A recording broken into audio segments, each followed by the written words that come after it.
Video शुरू करते हैं। देखते हैं नंबर सिस्टम संख्या पद्धति। प्रश्न 1, 6 की घात 76 को 5 से भाग देने पर शेष क्या आएगा। तो ये प्रश्न उत्तर प्रदेश उप निरीक्षक 2017 में आया है। जब इस प्रकार से प्रश्न दिया गया है तो इसका जो ट्रिक समझ लो या इसका जनरल तरीका समझ लो। क्या होता है, ट्रिक ध्यान रखनी है। यदि कोई आधार मानते हैं, आधार इसकी घात n है, फिर इसको भाग देते हैं। जो आधार लिखा है उसमें से एक कम से भाग आती है। यदि आधार की घात n है और जो ये आधार a है इससे एक कम से भाग देते हैं, तब हमें ध्यान रखना है, यानी यहाँ पर डिफरेंस कितने का हो, डिफरेंस यानी ये ध्यान रखना है। डिफरेंस का मतलब अंतर, यानी कितना हो अंतर, जो ये आधार है इससे एक कम हो। तब हमको क्या रखना है, फिर हमें ध्यान देना है घात क्या है यहाँ पर n।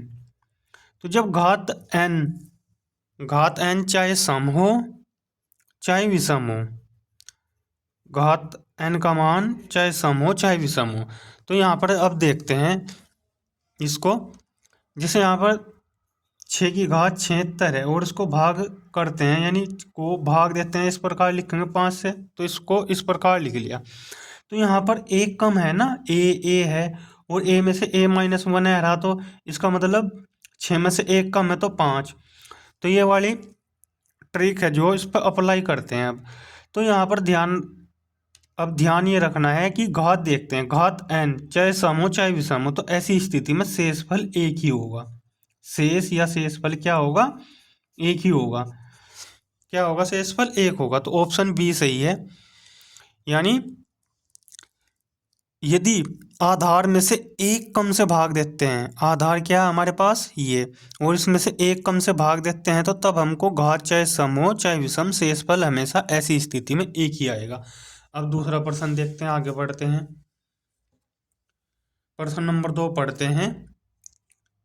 3 की घात 40 को 4 से विभाजित करने पर, विभाजित का मतलब भाग देने पर, शेषफल क्या होगा। ये भी उत्तर प्रदेश उप निरीक्षक 2017 में आया है।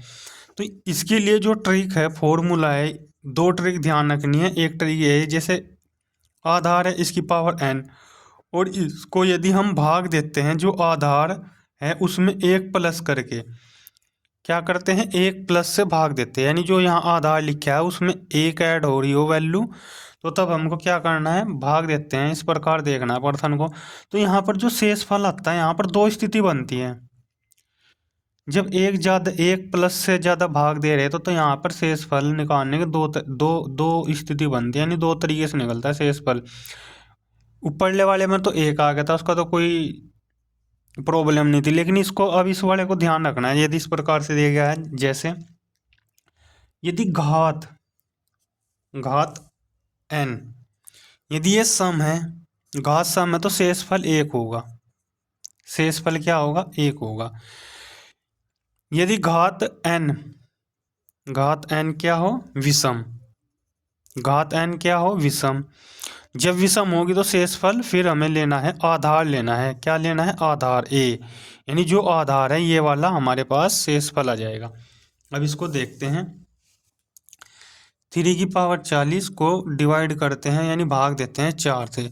तो यहाँ पर a लिखा है और यहाँ किससे भाग दे रहे हैं, इसमें एक प्लस ज़्यादा है, यानी 3 में एक जोड़ का 4। तो ये वाली ट्रिक जो जर्नल तरीका भी मान सकते हैं, ट्रिक भी समझ के कर सकते हैं। तो ये इस पर, यानी इसके अकॉर्डिंग दिया गया है ये प्रश्न। तो अब क्या करते हैं, हम घात देखते हैं। तो n का मान कितना है, 40।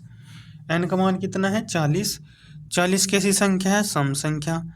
जब n घात सम है तो तब क्या आ जाएगा, शेषफल एक आ जाएगा। शेषफल क्या होगा, एक होगा। ऑप्शन सी है। वीडियो अच्छी लगी तो लाइक करना, चैनल में पहली बार हो सब्सक्राइब करना। अब देखते हैं प्रश्न नंबर 3।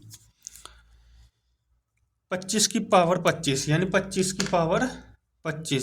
की घात, यानी जो आधार 25 है इसकी घात 25 को 26 से भाग देने पर शेषफल क्या होगा। जैसे अभी हमने बताया था कि a⁴n को डिवाइड कर रहे हैं a+1 से, इसी पर आधारित है। तो 25 की पावर 25 को डिवाइड करते हैं एक ज़्यादा है, एक ज़्यादा से यानी 25 में एक ऐड करके 26 से ज़्यादा भाग दे रहे, तो तब हमको क्या रखना है, ऐसी स्थिति में n का मान ध्यान रखना है। n कितना है यहाँ पर 25, और 25 कैसी संख्या है, विषम संख्या। जब विषम संख्या है तब शेषफल क्या होगा, तब शेषफल आधार होगा। आधार कितना है, 25। ऑप्शन ए सही है। वीडियो को लाइक करना है, चैनल सब्सक्राइब करना है।